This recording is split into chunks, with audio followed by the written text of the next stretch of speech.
Here with me is Don McKenzie, who comes from Australia and actually has a very interesting entrepreneurial story that we'll be sharing with us as he comes to Slovenia to our conference in September.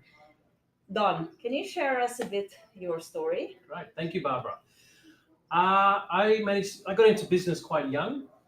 When I was 18, I got a lucky break and started building some businesses in Australia to begin with. Bought some, sold some, and then started growing internationally. So into New Zealand, United Kingdom, parts of Asia. And yeah, just kept building and growing and did some things that went well and did some things that didn't go very well. But it turns out the things that don't go well are the things that you actually learn from. And so now, I enjoy sharing those stories and seeing what people can learn from them. So, at your peak of the company, how big was the company, just that we get a perspective?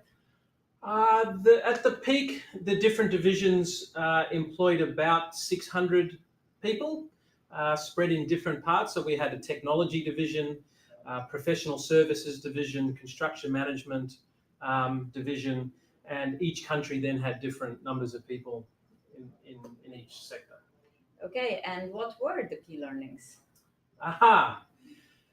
Look, there are lots of key learnings that I look forward to sharing in the workshop, but one of the biggest ones I found was that often entrepreneurs and even people advising entrepreneurs always are concentrating on the future, the strategy, the vision, the goals, all of the really fun future things.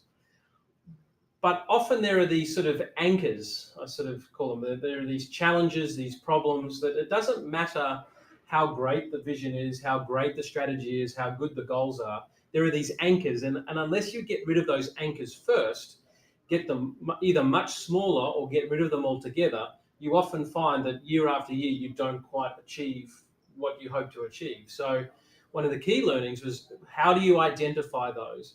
How do you get them resolved so you can actually achieve the great strategies and goals that you have for your business? So how do you use these learnings today? Well, I use it in two broad ways. One, I enjoy doing these workshops and working with clients and startups and founders and rapidly growing companies. And then I also use it from an investing perspective. If you can understand some of these issues, especially, say, the Adizes life cycle model or integration versus disintegration and the different styles, you can actually analyze investment opportunities. You can see where a company is at. You can have a look at the problems. Are they normal? Are they abnormal? And you can start to forecast into the future what their likely performance is going to be. So you can then invest, either buy or sell or do a whole lot of things that if you can understand that sequence, understand the life cycle, you can actually create some pretty interesting investment opportunities. Great.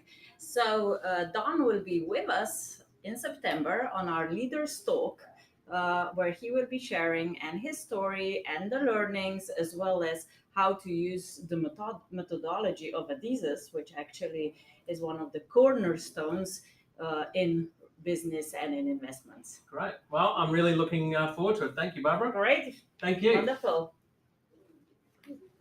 How was it?